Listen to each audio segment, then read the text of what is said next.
Hey sister, did you know Pinterest is the number one way to drive traffic to your website?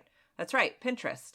I bet you open Pinterest to find easy recipes for picky eaters, like my kids, or the latest trendy haircuts for moms, or you're pinning a bunch of exotic locations for your future bucket list.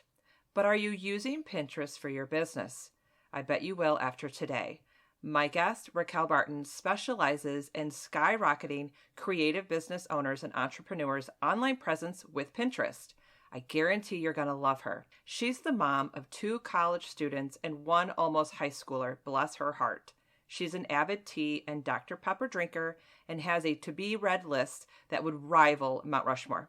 On most days, you'll find Raquell surrounded by a room full of books, her laptop, and most likely a Star Trek movie playing in the background. Are you ready to find out if Pinterest marketing is right for your business? Hey there, Mom Boss. Welcome to the Social Media for Mompreneurs podcast. I'm Allison Scholes, brand strategist and lifestyle stock photographer. And yes, I'm that boss lady in sweatpants. If you're ready to fine-tune your personal brand, grow your business on social media, learn some really cool marketing hacks, all while balancing family life, then girl, you're in the right spot. And please don't be shy. You can connect with me over at bossladyinsweatpants.com. If you're ready for today's show, go ahead and hand out the kids' tablets, open those juice boxes, grab your coffee, and hide in your closet. It's time to dive in. Okay, welcome back, ladies. And today I'm super excited about our topic. We are diving into Pinterest. So my girl Raquell is here today. Welcome, Raquell. Hi, Allison. Thanks for having me. Oh, thank you. And before we jump into Pinterest, because I think that's a hot topic, will you please tell us who you are and a little bit about your business? My name is Raquell Barton. I am a Pinterest manager and virtual assistant. I have been an entrepreneur for all of about 1 year. Yesterday was my 1 year anniversary. So I'm excited about that. Yeah, I do Pinterest management and virtual assisting. And in my other life, I am a high school librarian. Wow, that is really, I did not know that about you. Yeah, I'm a high school librarian. I spend my days surrounded by books. That's my second, probably my dual passion. Okay. But I get to spend my day in a high school library surrounded by books, which is something I absolutely love. With about 2,500 students. Wow. I'm at a pretty large high school. So on top of your love of books, you also love Pinterest.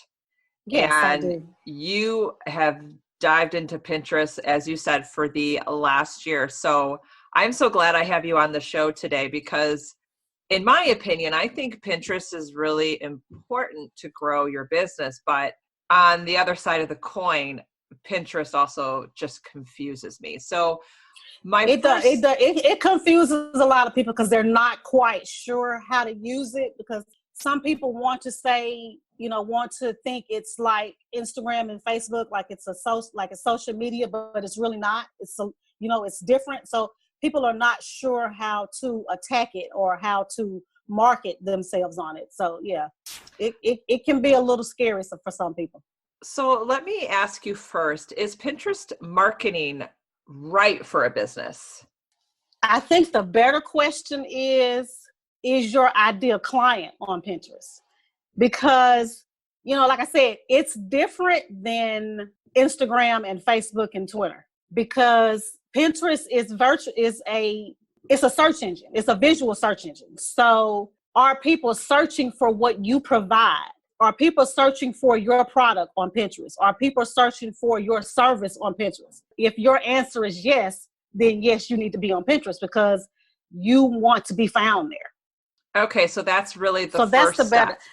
Yeah, that's the first step, is to get on Pinterest. And, depending on what your product is or what your service is, go on Pinterest yourself and search and see if other people, because if they're searching for it, when you get to, it's just like Google.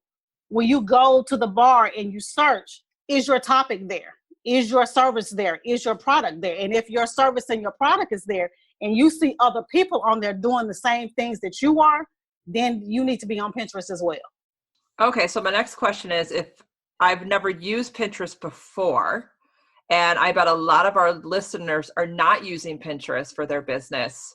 How do they get started? Because that is so overwhelming. So how would you guide them? How would you tell people to start?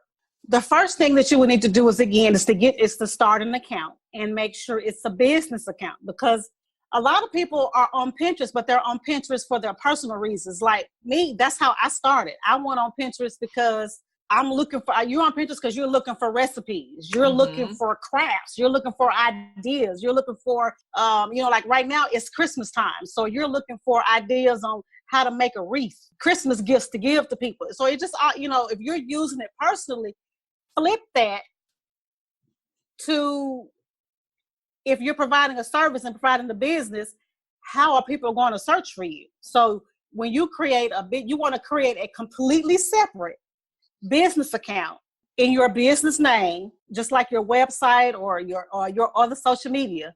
Create an account and make it business, because on the business side, you're going to be able to see things like analytics that you won't see from your personal side.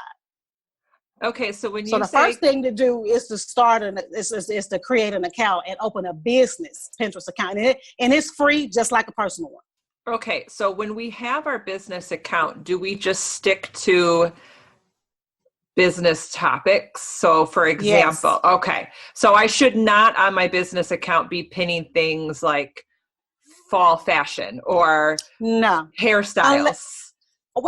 Unless that's your business. If your business is you're selling clothing and you're selling fashion, then yes, your boards are going to be geared toward that. But if you are, like for me, a virtual assistant, I'm not going to be pinning about my dog or my cat or the type of clothes I like or what I want to cook on Christmas. Your boards are going to be strictly related to your business. So for me, as a virtual assistant, I have boards about business tips. I have a ton of boards, related to Pinterest. I have boards about social media, about Instagram, about Facebook. Just whatever you think your your ideal customer is going to be looking for. Those are the boards that you need to have on your Pinterest account.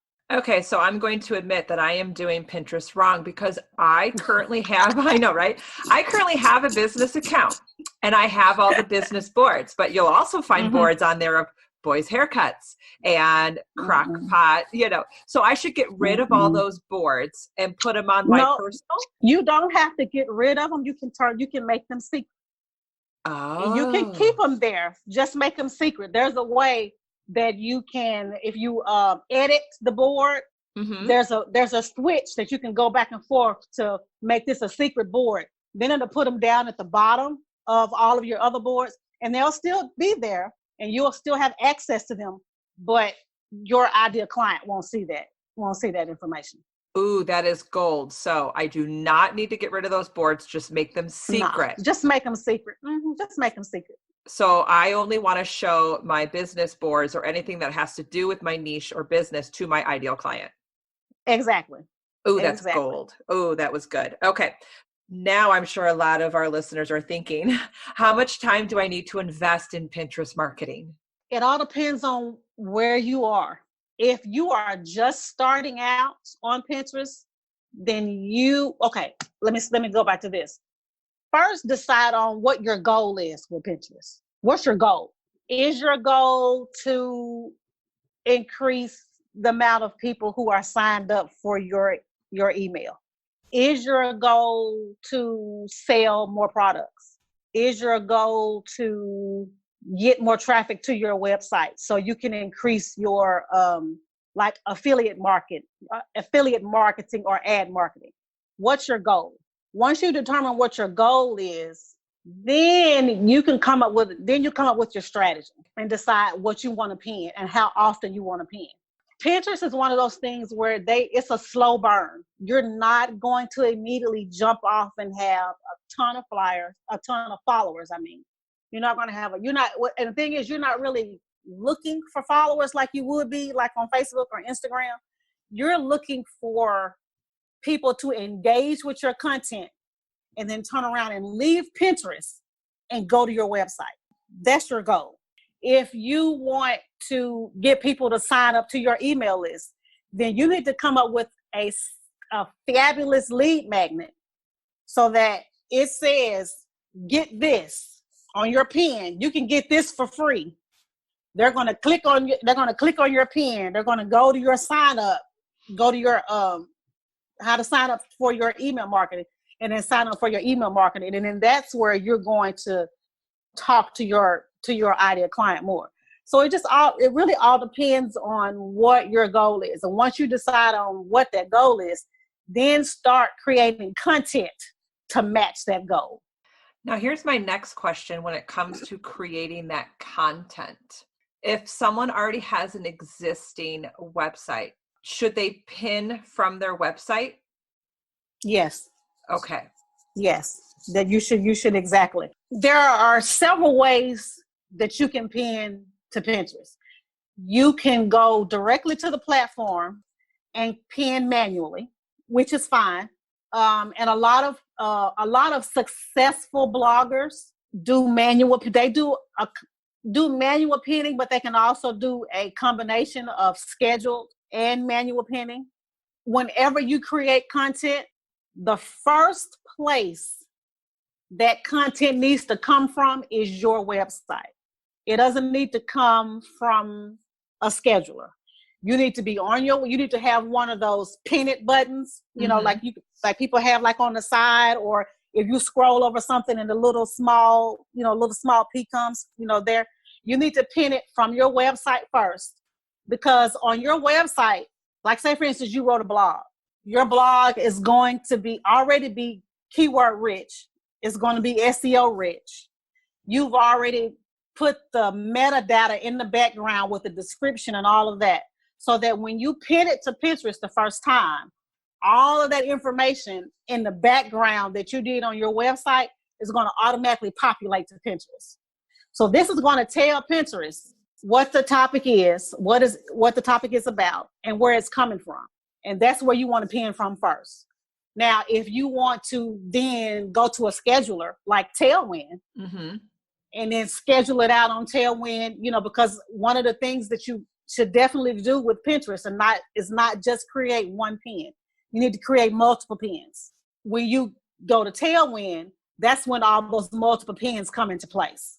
And you can schedule those out over, a 1, 2, 3 month period of time, so that on a repetitive basis, that same content, although with a different pin, is going to be constantly pinned into Pinterest for you. Now, when you say a different pin, I want to make sure that my audience understands that. You mean, when you say a different pin, are you referring to a different graphic for the same content?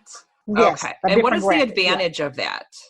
The advantage of that is not everybody likes the same thing. An image that might appeal to me might not appeal to you. If you create, like say for instance, 3 to 4 different pins with the same or similar wording on them, it may attract me, but it may not attract you, and vice versa. So that's why you want to create multiple pins for the same piece of content, and keep creating pins for that content. Because again, you never know what's going to strike, what's going to strike for someone, what's going to click in someone's head, who's going to say, oh, I need to pin on this and I need to see what this information is. And would you recommend that someone, when they're creating their pins, maybe they're using like a design tool like Canva, and Canva has amazing templates and they already have the Pinterest graphic sizing for you? Right, exactly. Do you recommend that someone incorporate their branding colors and so they can have brand recognition? Most definitely. Most definitely. If you're just starting out and you are not particularly creative, and I'm one of those people. I wasn't particularly creative. Canva is a really good tool to use because number one, it's free. You don't have to. There is a paid version, but number one, it's free, and you can use your brand colors. You can use whatever your brand colors. One of my first clients was a graphic artist, and she created all of her pins. It was wonderful because because she has an eye for design.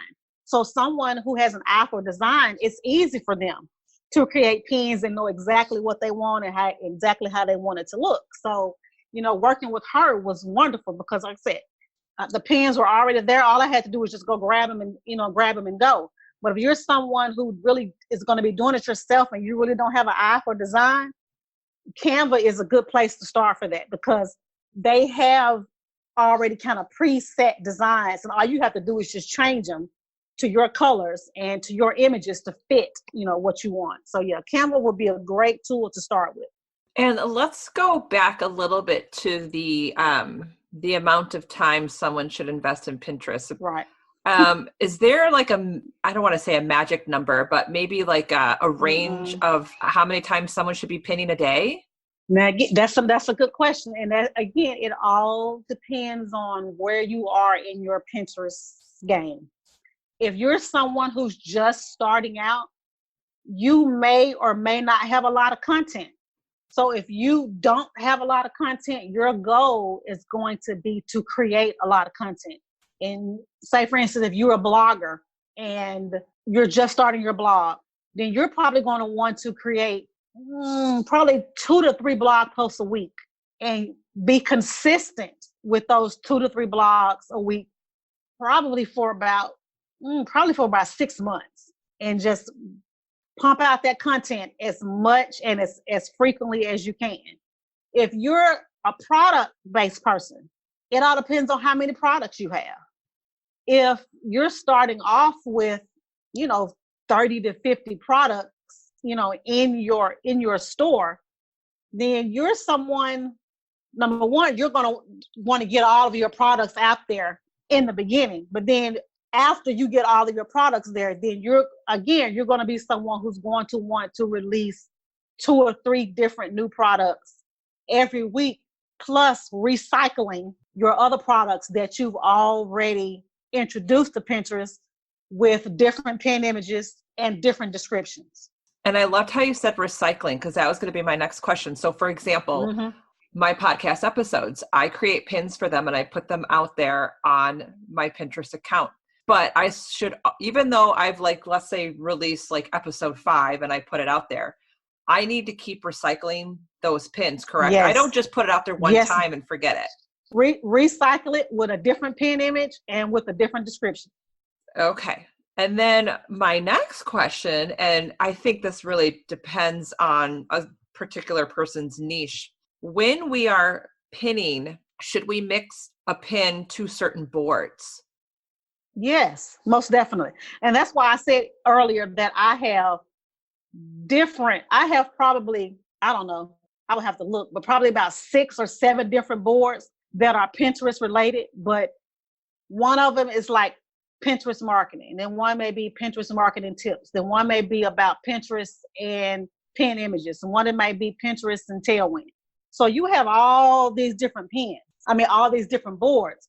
But you want to have multiple boards that your pins are able to go to. You do want multiple boards. Okay, so we can have one pin that can cross over to multiple boards. Yes. Okay, good to know. All right. Yes. Now, here's the ultimate question, because I'm sure a lot of listeners might be like, oh, I want to get on Pinterest, but it's so overwhelming. Why should someone hire a Pinterest manager? If you don't have time to deal with it. It's just like Facebook and just like Instagram in that you have to figure out which strategy works for you. You can't just post on Instagram once a week and expect to gather up all of these people to follow you on Instagram. You have to do it once a day or twice a day or 3 times, depending on, again, what your goal is on Instagram. You can't just leave it to once a week. Pinterest is the same way. You can't just post once a month and think you're going to get all of this traffic to your website, because you're not.